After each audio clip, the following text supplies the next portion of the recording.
Well, hello and welcome back to part 2 of this week's episode of Student of the Gun Radio. And thank you for taking a moment out of your day, your night, or whenever you happen to be listening to this, to join Jared and I we are in the Student of the Gun studios, and you are wherever you happen to be on planet Earth.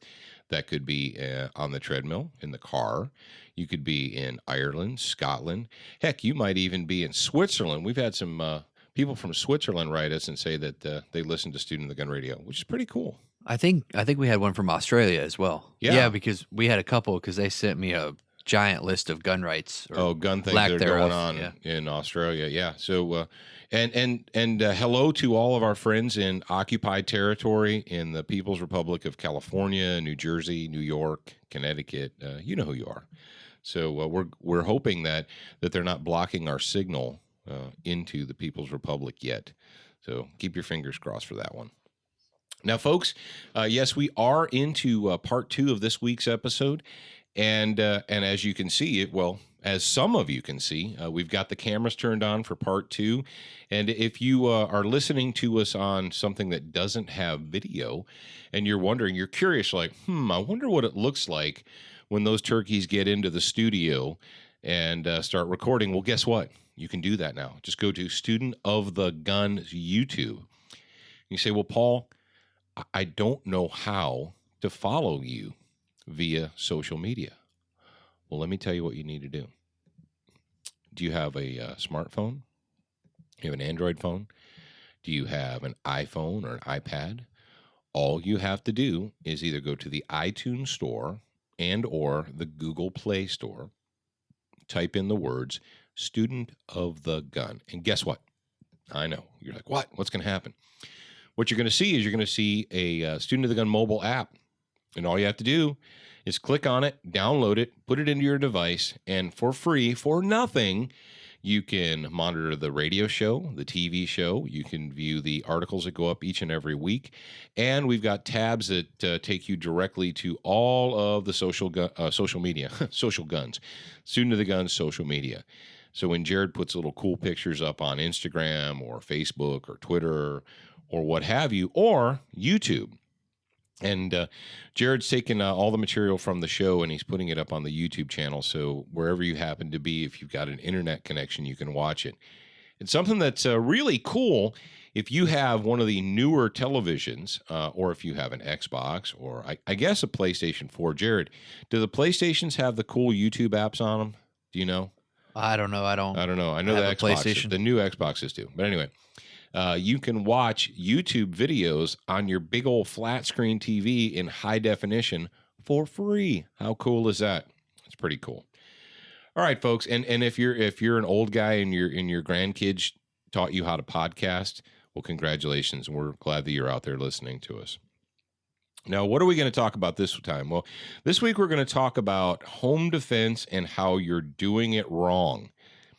And the reason that this story actually came to light, or how I came to know about this story, was through my editrix. That's a female editor for you people out there in Rio Linda.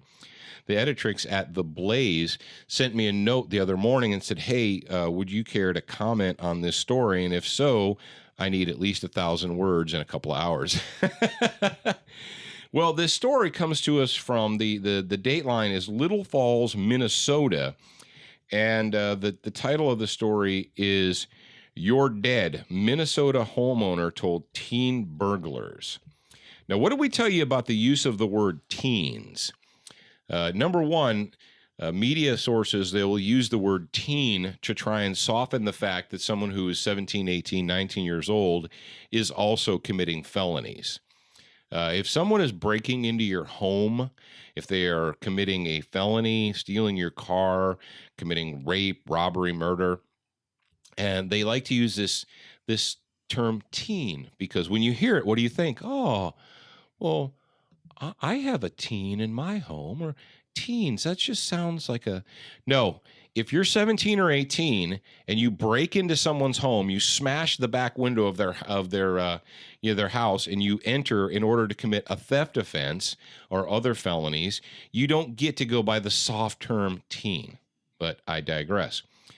Well, it turns out that a one Byron Smith, age 65, of Little Falls, is being charged with first-degree premeditated murder for the slayings of 17-year-old Nick Brady and 18-year-old Haley Kiefer on Thanksgiving Day 2012.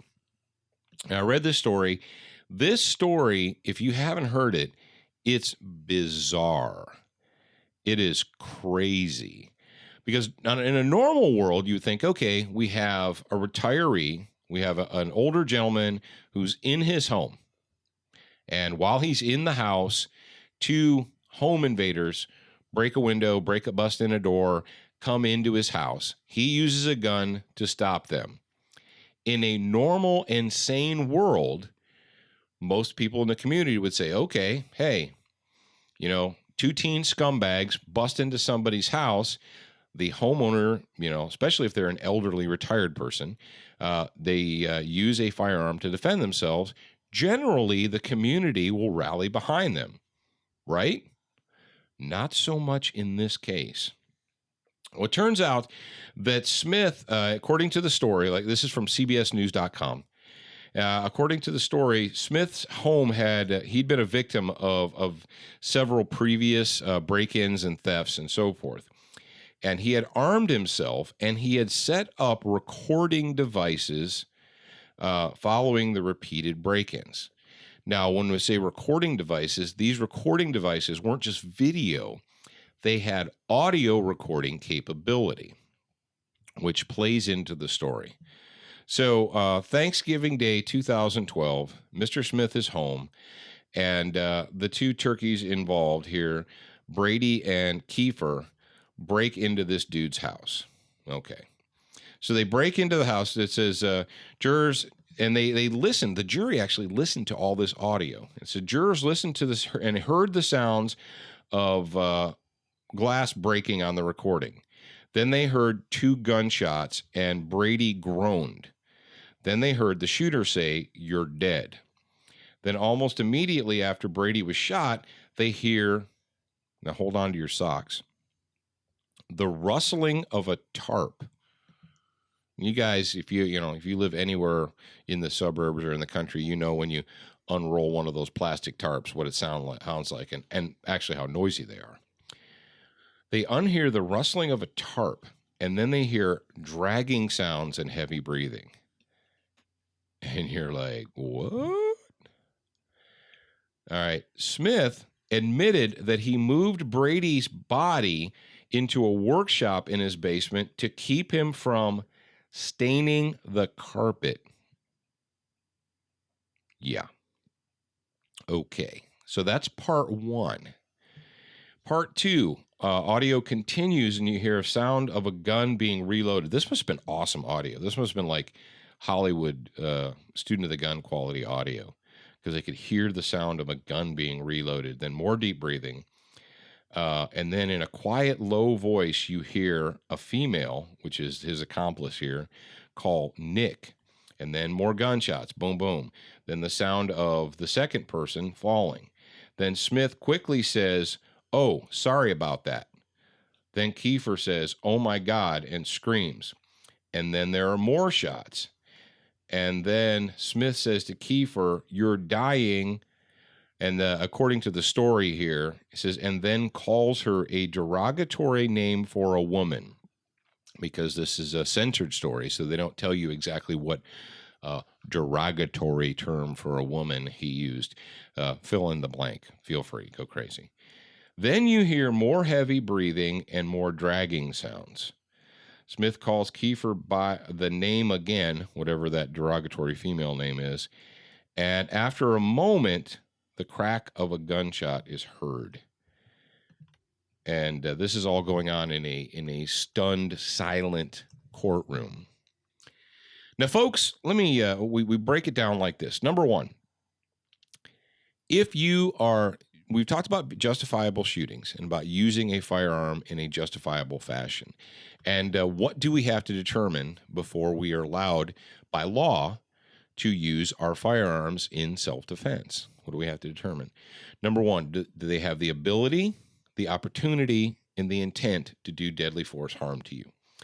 Now, examining this situation, we have the ability and opportunity. Now, what do we now in this story? Nowhere in there does it describe the presence or lack thereof presence of weapons in the hands of the perpetrators. But what do we know about disparity of force? Let's say, and in the story it says the teens blah blah blah were participated in sports, were known by the community and participated in sports. I don't know how that makes